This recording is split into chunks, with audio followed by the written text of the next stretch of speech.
Ladies and gentlemen, thank you for joining me once again today, and welcome back to Total War Warhammer 2, The Prophet and the Warlock. It's here. We're having fun. I've played several multiplayer matches since then. This is the first one that I thought was really super interesting. Full disclosure, I got wrecked like 4 or 5 times trying to learn how to use the new Skaven units.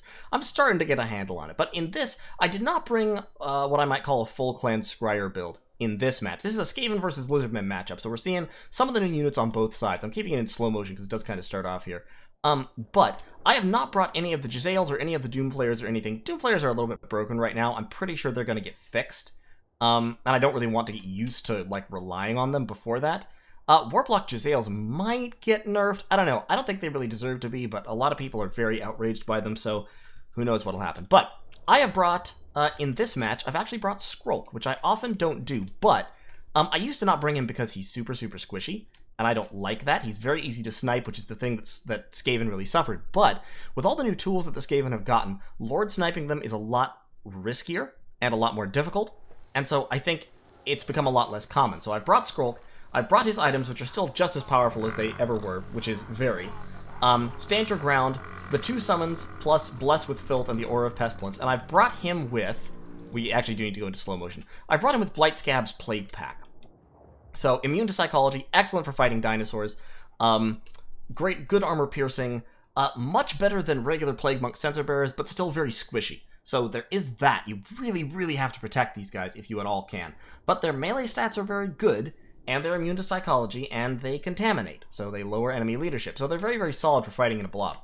I've got a front line of just chaff Skaven slaves, because you really have to cut somewhere in order to get all the cool stuff in a Skaven army, and the front line is where you cut. Backed up by 2 Plague Monks. Plague Monks, I don't think they're probably they might not be the optimal choice versus Lizardmen, but I like them. They hit pretty hard. They can contest with Saurus, which is kind of what you want from them, and they provide a little bit of stiffening to the front line since they have that leadership 87, so they really help. I've got a Warlock Engineer, and the Warlock Engineer just has the damage over time armor and Howling Warp Gale. That's all I brought him for, because most of my magic is going into Lore of Pestilence. Now we can see here we've got a Flock of Doom coming down on my troops, and I've got 2 Rattling Guns. I've got 1 standard Rattling Gun, and then I've got the Regiment of Renown Rattling Guns, which cost 200 more, but do more damage if we compare them, and also they have better melee stats, obviously. They do more damage, and they have concealment bombs, so they can hide themselves, which is pretty neat.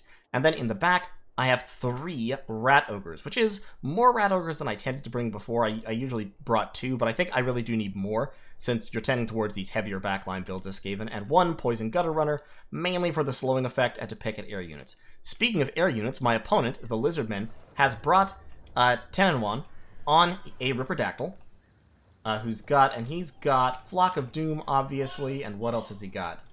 He's got Pan's Impenetrable Pelt, Flock of Doom, and Wissen's Wild Form. He's got a unit of Salamander Hunting Pack, a unit of Ripperdactyl Riders, the cohort of Sotek, some Red-Crested Skinks, Coldbun Spear Riders, Saurus Warriors, some more Skinks with Javelins, and then over here we've got some Saurus Warriors, a Bastiladon with a Revived Crystal, and hiding back here, we've got a Saurus Scar Veteran, a sneaky little Saurus Scar Veteran on a Horned one, and a unit of Cold One Riders. Or maybe that's just a Cold One. Might just be a Cold One. In any case, so he's got a sneaky little flanking cav presence over on that side. 10-1 is flying around trying to hit me with Flock of Doom, which is a great choice, but I do have the Howling Warp Gale. So we're dropping an upgraded Howling Warp Gale on him, and the Rattling Guns are opening fire. Wow, that's a little bit of a graphics glitch. In any case, he's taking quite a bit of damage. So the Salamanders are coming in, the Rattling Guns are getting good fire on him along with the Slingers.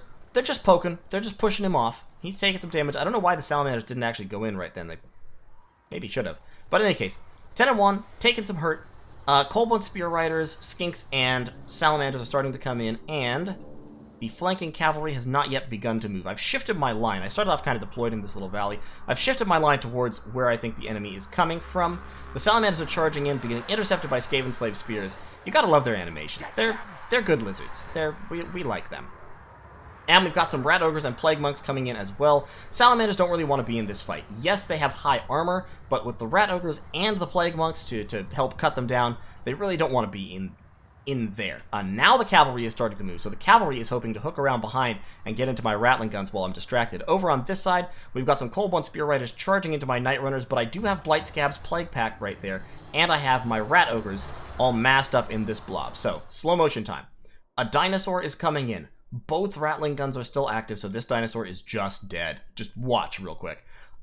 Cold One Spear Riders are charging, and that's great. They're getting good damage on Blight Scabs, but you've got Lord Skrulk and the Plague Pack right here. Those Spear Riders are going to get wrecked. Over on this side, 10-1 has been hit by another Howling Warp Gale, so he can't dive in and join this blob fight, which I'm winning, because I have the Warlock Engineer and all 3 Rat Ogres here just punching the hell out of the cohort of Sotek. We've already broken the Salamander Hunting Pack because they're not great in melee. And all these are this armor piercing, the cohort of Sotek, not actually great at fighting against Rat Ogres, because Rat Ogres are, of course, unarmored, but highly armor-piercing. Now watch this. Just watch this HP bar. He's in close range of 2 very high-damage missile units. And yeah.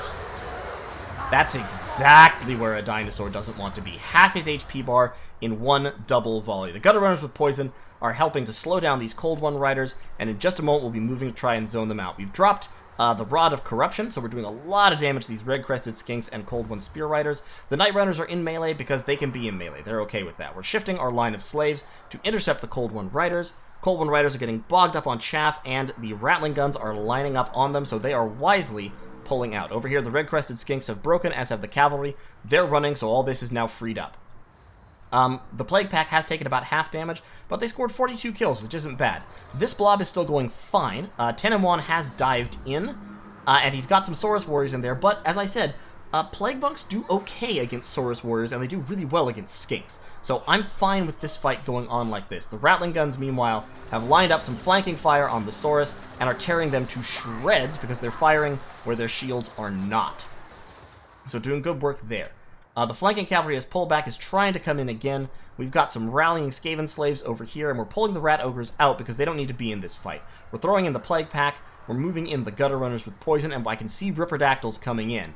So that is going to be a problem. We've got Lord Skrulk over here trying to break off these Saurus Warriors as quickly as possible, and the slaves are just moving around, making sure to stay between the cavalry and the Rattling guns, who are now teeing off on the Ripperdactyls. And absolutely doing the Great Horned Rat's work. They are taking all kinds of pain. Pan's Impenetrable Pelt, great defense, but it's not going to save them from that kind of firepower. The Salamanders are back. They're starting to fire into this blob, but at this point the blob's over. I have finally lost my Plague Monks, but the Plague Pack is still in there. 10-1 is fighting. The cavalry has once again gotten mucked up on the infantry, and now they are taking Rattling gun fire from 2 sides, and they are going to go down really, really quick. So this is like what Rattling guns are good at. If you can keep them in the pocket, if you can keep them defended, they will do all kinds of damage. And, okay, so right there, those Ripperdactyls really needed to dive on the Rattling guns. And I think they are going to do so in just a second. I think they had orders to attack someone else, and they're pulling out to try and go onto the Rattling guns. But my blob of chaff here is doing really good work. We've broken off the Cold Ones. The Saurus Scar Veteran is coming in. Those guys charged in again, got intercepted by Rat Ogres, and shattered. And now Rattling gun fire. They're trying to hit the ROR, the Teeth Breakers, and they're getting shredded on the way down, which is perfect.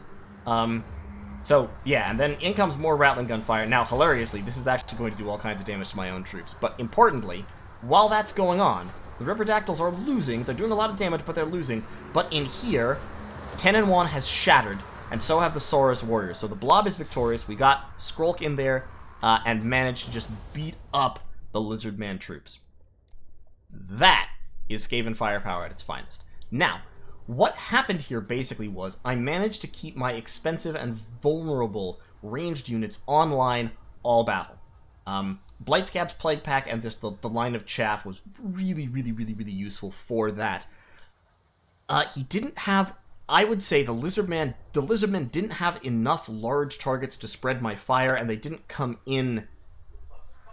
If they brought in the Cold Ones, the other Cold One Spear Riders, the Dinosaur, 10-1, and the Ripperdactyl Riders all at once, I think I would have been fucked, because I think I wouldn't have been able to... It would have divided my attention too many ways. I wouldn't have been able to protect the Rattling Gunners, and I think I would have lost, probably, just because they would have gotten into my back line, the Rattling Guns would have been taken offline, and even though they didn't get too many kills, those Rattling Guns were the ones who won this fight for me. Like, straight up.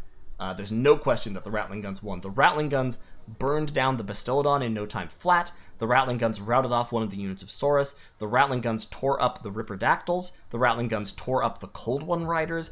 And the Ratling Guns put some of the damage on 10 and 1. So, definitely the MVPs of the matchup. All the Skaven Slaves and the Gutter Runners, and to an extent the Rat Ogres, pretty much existed solely to keep people off of the Ratling Guns. So, very, very good units. Very, very integral to certain... the things that I like about all these new units in the DLC, particularly for the Skaven, is just that they have opened up so many strategies. There used to be things you just couldn't do. A lot of things you just couldn't do as the Skaven because you couldn't...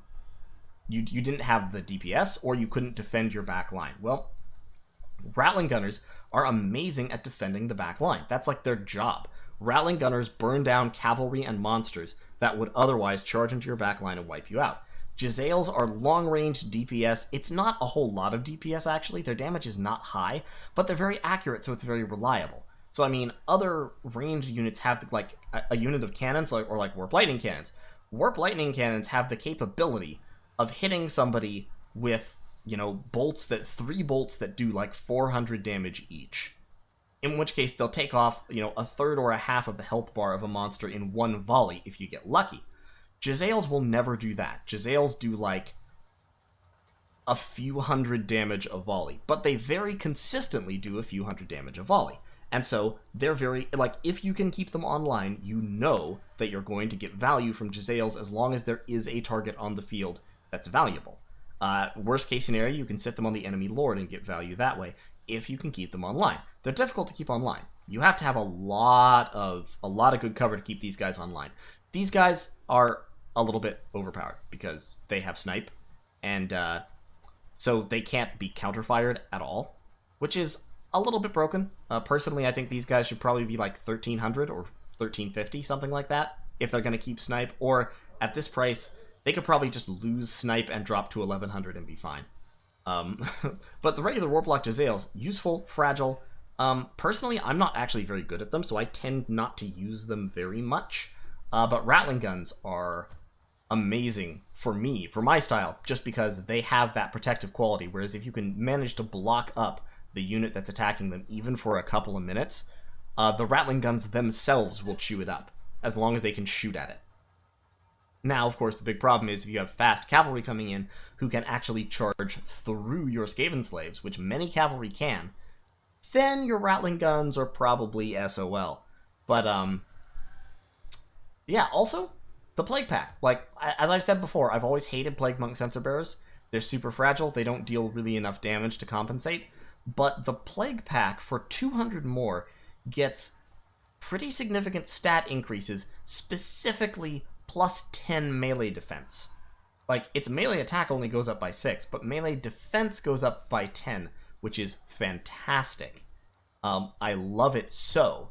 Plus, in addition to the Frenzy, which makes them immune to Psychology as long as they're above 50% leadership, they also have Demagoguery, which also works on them. So it makes everyone around them and themselves immune to Psychology permanently. So that is vital for fighting terror-causing monsters. Now, in that particular matchup, we didn't actually see many terror-causing monsters. The only terror-causing monster got routed off the field very, very quickly. But the Lizardmen have the capacity to bring a lot of terror-causing single entities, and to be honest, I feel like that will still work against Skaven. Unless the Skaven bring the Plague Pack and specifically build against it. Because, like, you can take... where is he? You can't take him in the Cult of Sotek. Let's just go Lizardmen. You can take Mazdamundi on Zlok. You can take a Skink Priest of Heavens or Beasts on an Ancient Stegodon. You can take, like, some infantry, a couple of red-crested skinks or something. Maybe a chameleon skink or two. And then you can also add in Proxagores, which cause fear, and, another Stegodon or something. Like, another... Standard Stegodon is pretty good against Skaven. Ancient Stegodon, if I recall, is the one with the blowpipes. Yeah, Ancient Stegodon is the one with the blowpipes. That's really good against Skaven.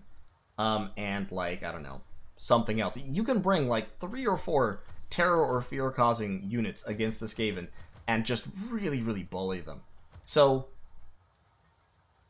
that is something that Skaven, I think, still struggle with, and bringing that many large armored targets in order to overload the ability of the Skaven to shoot them all, I feel like is one really successful way to play that. Like, there was a battle that Turin put up recently, where he was playing against Dov Plays, who was playing Skaven, and he brought 3 units of Kroxigors and a front line of Skinks, and I don't think he brought Mazdamundi. I think he had a relatively cheap Lord, and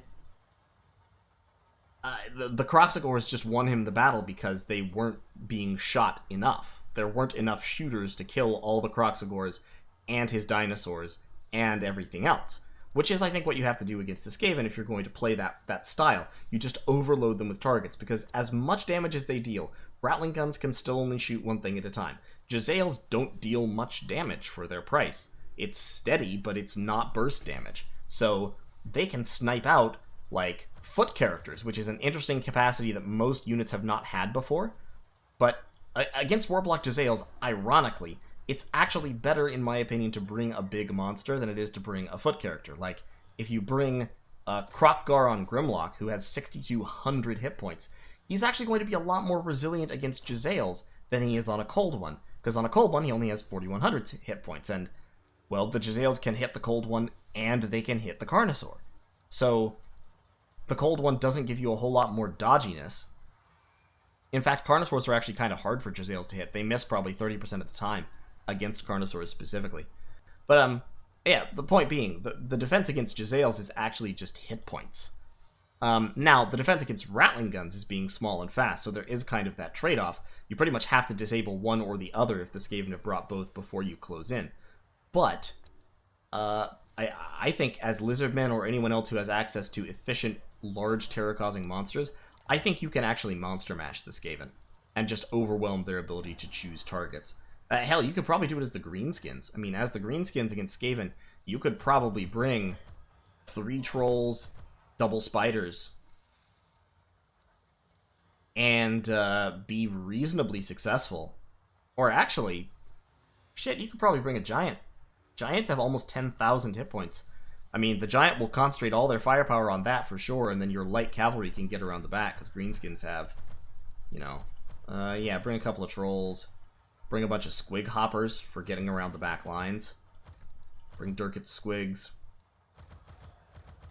A really heavy cavalry build like that, and then you have plenty of points for, you know, a Lord, for, like, Wurzog, who you can cut down to 1,600 or so.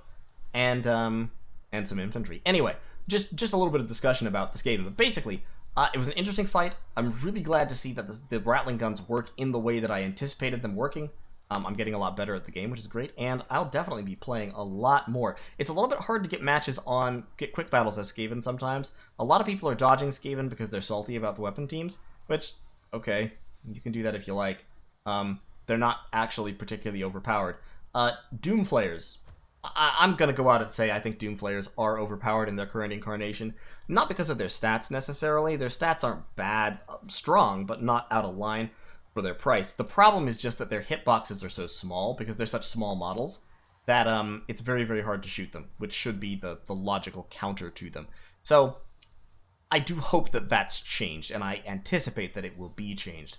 If you make the models 50% bigger or so, I think a lot of the problem people are having with Doomflayers will all of a sudden go away, just because they'll be taking a lot more damage, both from missiles and in melee. In any case, I've rambled on long enough. Thanks for watching. I'll see you next time.